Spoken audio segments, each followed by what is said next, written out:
Okay. Is there such a thing as clinical depression? Absolutely. So if and my argument is that if you actually bracket everybody who's not clinically depressed and doesn't have the genuine medical condition, then actually if millions of people are deemed to have depression, the ones who really need the help don't get it. Well, that's my point. Well, that I would agree with.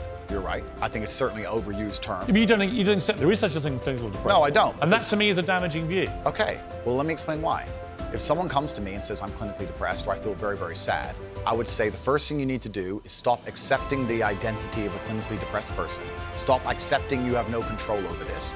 And what you need to do is stop identifying that way, and let's work together to try and fight against it. There isn't an eminent doctor in the world who would tell you there is no such thing as clinical depression. Who would not tell you that some people it's simply beyond their control. Johann Hari wrote a book saying exactly that, my friend.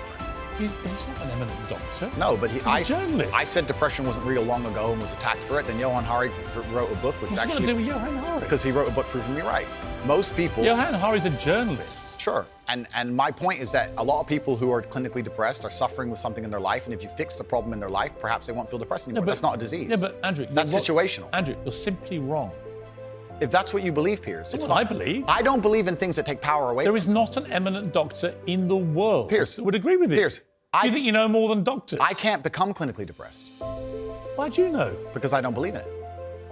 I can't be haunted by a ghost if I don't believe in ghosts. Well, that's like saying I'm never going to die because I don't believe in it. It's ridiculous. Perhaps, but if it allows me to live a life where I feel happy but and here's where you content within myself. This is that little area where you lose me. No, I don't lose you. You are, because Piers, somebody with your following says the thousands of people who have emailed me saying my doctor told me I was clinically depressed and it's a disease that I have got in my brain and I can't be fixed. And I started listening to you and I realized that that's not the case and I can fix my own life and you're the only person who has ever helped me. Oh, Andrew. Thousands of people have emailed me that exact email. If you think you are single-handedly curing people of clinical depression, you are living in cloud cuckoo. I am reading the emails of people who I have cured of clinical depression. You're reading emails from people who have believed you when you say there isn't such a thing, and they've probably never been diagnosed clinically depressed. They just want to go along with what Andrew Tate says. I don't think so. I think your view of that view is dangerous. I respect that you think my view is dangerous, and I respect you have the right to view that, to think that. I think that clinical depression, I actually agree with you, is massively overdiagnosed. I've already said that PTSD is a very real thing. I've already said... hang on. Okay. Again, you're misquoting me. I did not say clinical depression is massively overdiagnosed. I said that people who claim to be depressed but don't have clinical depression, I think that is massively overblown, right? In other words, there are a lot of people who just have a bad day and declare, I've got depression. Yeah. And I say, well, have you been to a doctor? Have you been clinically diagnosed? If you have, and you have clinical depression, that's one thing. But if you haven't, we could probably work on some mental strength and resilience skills with you. But a clinically depressed person has an absolutely proven medical condition that is beyond their control.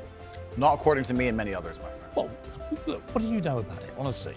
I know You're not a doctor, are you? Not trained, are you? I'm not a doctor. You're not a psychiatrist, you're none of those things. Sure. You're a guy on the make, he's done very well for himself, spouting stuff off, much of which I agree with, as you've seen in the interview, but some of which is ludicrous, and that's one of them. It's not ludicrous. It is. It's not. If you said to me, we're in a victimhood society, it's got to stop, I'm with you. Okay. But the moment you try and deny clinical depression... I believe feeling depressed is real. I do not believe it's a disease that you catch from the sky and you cannot affect. I believe that no matter what happens, I believe you have control of your own mind and you can fight against it. I believe if you change your circumstances in your life, you may feel different. I'll give you a quick example. I had a guy who emailed me saying he was clinically depressed and he was going to kill himself. I obviously am not a psychiatrist, I'm not a doctor. I told him, because I replied to my emails. I said, have you been to a psychiatrist? He said, yes, I'm clinically depressed. I've been on these pills, this amount of time. I'm on antidepressants, it doesn't work. I said, I don't know what to say to you besides this. And he said he lost his girlfriend, that's why he became clinically depressed. I said, listen, go to the gym, get a six-pack first. Once you've got a six-pack, email me again. If you still feel like killing yourself, I don't know what else to say to you. But I'd say, strong body is a strong mind, go train. He went, he started sending me progress pictures, emailing me him getting in better shape, and eventually got a six-pack. He's now a professional bodybuilder. And he said, I can't believe I was considering that. I feel so much better, etc. The doctor was telling him he was clinically depressed and couldn't cure it.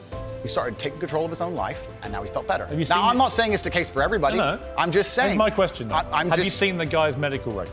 Of course not. I just told you this. So you're just taking his word for it? Oh, I am taking the word of a man who emailed me with a bunch of medication and specific doses. You're denying proven science because one guy writes to you who you help and you've not seen any evidence he ever had clinical depression diagnosed. I'm denying the idea that... And on the back of it, you go on your rants in public to tens of millions of people denying something because this guy writes to you and says he had it and you cured. And I think that's a dangerous mindset, Andrew. That's fine. And that's where you don't have a responsible view of your influence over Disagree. people. It's very responsible because I'm saving people's lives. I disagree that if you feel depressed, I disagree that you cannot affect it and change your life and take control and fix yourself and feel happier. I disagree with that. Do you think? I refuse to accept that there are people out there who cannot become happy, contented individuals. I refuse to accept we live in a world where God has created people who, no matter how hard they work and how good their life becomes, can't be happy. I don't accept that. I accept that the universe is a very giving place and that God loves all of us. And if you try your best and you work hard, you can become a better person. And I also will argue with you, and I'll counter the point that you sitting here on your platform telling people they have clinical depression, there's nothing they can do about it, is far more dangerous. Okay, well then, if they have clinical depression... Why do you misquote me? No, because you're saying... You hate being misquoted. No, you're saying if people have clinical depression, I never said there's nothing to do about it. They go to a doctor and they get diagnosed and they get help. Then I would argue the point that it's the complete opposite of what you just said I said. I would argue the point that if somebody has depression of any kind, whether it's clinical, whether it exists or not, whether they feel depressed or not, whatever, that taking control of their life, taking personal responsibility and working hard is always going to be the positive, best thing they can possibly do for their life going forward. How positive is it? So sitting here saying, I don't believe in clinical depression, you don't believe in depression. No, I don't. I believe that people can take control and fight against things. Right. I believe in personal sovereignty. Right. Fine. Good. So we agree. No, we don't. Yes, we do. No, we don't. Piers, you're on my side. You're afraid of being canceled along with me. As I said to you from the start, that's all I agree with a lot of what you say.